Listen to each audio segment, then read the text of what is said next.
বিশ্বনবী বিশাল মরুপথ পাহাড়ি পথ পাড়ি দিয়ে তায়েফের মরুজমিনে গেলেন কোরআনের দাওয়াত নিয়ে, ইমানের দাওয়াত নিয়ে। কিন্তু তায়েফের লোকেরা বিশ্বনবীর দাওয়াতকে শুধু প্রত্যাখ্যান করেই থামে নাই, তারা বিশ্বনবীর সাথে অত্যন্ত খারাপ আচরণ করেছে।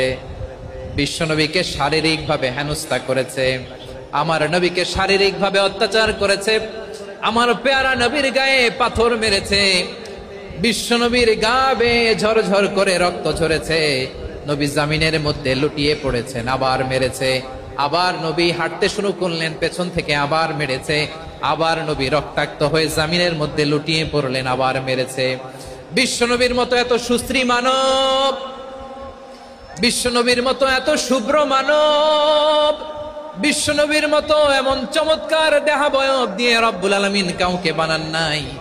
এরকম চমৎকার মানুষটাকে তারা তায়েফের ওই জমিনে রক্তাক্ত করেছে। বিশ্বনবী দুনিয়ার কোনো স্বার্থের জন্য সেখানে যান নাই, নিজের কোনো লাভের জন্য, প্রাপ্তির জন্য যান নাই, তায়েফবাসীদের জাহান্নামের আগুন থেকে বাঁচাতে গিয়েছেন। ঠিক কিনা বলেন? খেয়ে না খেয়ে দিন প্রচারের কাজে নিজেকে দিয়েছ বিলিয়ে, তায়েফের কাফিরেরা চিনল না সে আলো, দুষ্ট ছেলেদের পিছু দিল লেলিয়ে, পাথরের আঘাতে ক্ষত বিক্ষত হয়ে সারা শরীর থেকে রক্ত ঝরে। এ রাসূল তোমাকে ভুলি আমি কেমন করে, এ রাসূল তোমাকে ভুলি আমি কেমন করে। পারেন না আপনারা? ধরুন আমার সাথে, হাজার ব্যথা বেদনার পরে ফিরে আসনি তুমি আপন ঘরে, দিনের আলো তুমি ছড়িয়ে দিতে, চলে গেলে মদিনায় মক্কা ছেড়ে।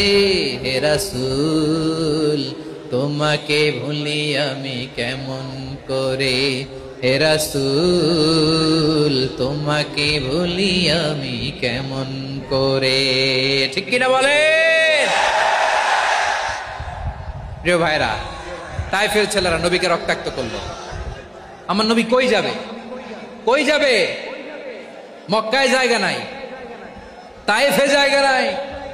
তায়েফ থেকে ভারাক্রান্ত মন নিয়ে আমার নবী মক্কায় ফিরে আসলেন। বিশ্ব নবী মক্কায় ঢুকতে পারেন না। মক্কার মরুভূমির দিকে তাকিয়ে, উপত্যকার দিকে তাকিয়ে বিশ্বনবী ধা ধা করে কাঁদেন, ঝরঝর করে নবীর চেহারা মোবারক থেকে চোখের পানিগুলো বেয়ে বেয়ে পড়ে। আমার জন্মস্থান, আমার শৈশব, কৈশোর, যৌবন কেটেছে এই মক্কায়, আমার এলাকায় আমি ঢুকতে পারি না। বিশ্বনবী মক্কার অনতি দূরে দাঁড়িয়ে জায়েদকে পাঠালেন, জায়েদ যাও দেখো কেউ আমাকে সাপোর্ট করার মতো আছে কিনা, যাও অমুকের কাছে যাও। জায়েদ গেলেন, তারাও প্রত্যাখ্যান করে ফিরিয়ে দেয়। বিশ্বনবী বললেন যাও অমুক লোকের কাছে যাও, তিনিও প্রত্যাখ্যান করে ফিরিয়ে দিলেন। কেউ বিশ্বনবীকে আশ্রয় দিতে রাজি হয় না। নিজ জন্মভূমিতে বিতাড়িত বিশ্বনবী, সর্বশেষ বিশ্বনবী বললেন যাও মুতঈম ইবনে আদির ঘরে যাও। মুতঈম ইবনে আদি মুশরিক, তার কাছে যাও। গেলেন, মুতঈম ইবনে আদি রাজি হয়ে গেল। সুবহানাল্লাহ বলেন।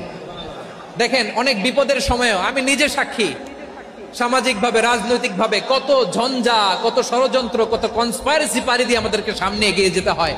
এই শত্রুদের ভেতরেও একজনকে দাঁড় করিয়ে দেয় যে আল্লাহর কোরআনের জন্য রেডি হয়ে যায়। পড়েন সুবহানাল্লাহ। মুতঈম ইবনে আদি, আল্লাহ তার মনকে নরম করে দিলেন। মুতঈম বলে, মুহাম্মদ আমি তোমাকে আশ্রয় দিব। তার দুই ছেলেকে পাঠালেন, যাও খোলা তলোয়ার নিয়ে, স্কট দিয়ে, গার্ড অফ অনার দিয়ে মুহাম্মদকে মক্কায় ঢুকাও, আর বলো আমি আমান দেব। আমান কি দিব? আমান মানে সিকিউরিটি, নিরাপত্তা। সিকিউরিটি ছাড়া, আমান দেওয়া ছাড়া কেউ থাকতে পারতো না মক্কায়। দুই ছেলে বিষ্ণু ঈসা ইসলামকে নিয়ে আসলো। নবী কাবার চারদিকে তাওয়াফ করলেন, নামাজ পড়লেন। আবু জাহেল, উতবা, শাইবা, ওয়ালিদ ইবনে মুগীরা সবাই দেখে, কেউ কিছু করতে পারে না। কারণ মুতঈম ইবনে আদি ঘোষণা দিয়েছেন, আমি মুহাম্মদকে আমান দিয়েছি, মুহাম্মদের গায়ে যেন কেউ স্পর্শ না করে। আওয়াজ করে পড়েন সুবহানাল্লাহ। নবীর এই বিপদ কালে মুহূর্তে মুতঈমের হৃদয়টারে নরম করে দিল কে? আচ্ছা, লালমনিরহাটের ভাইয়েরা বলেন, এই মুতঈম কি মুসলিম ছিল না মুশরিক? সবাই বলতে হবে মুসলিম না মুশরিক।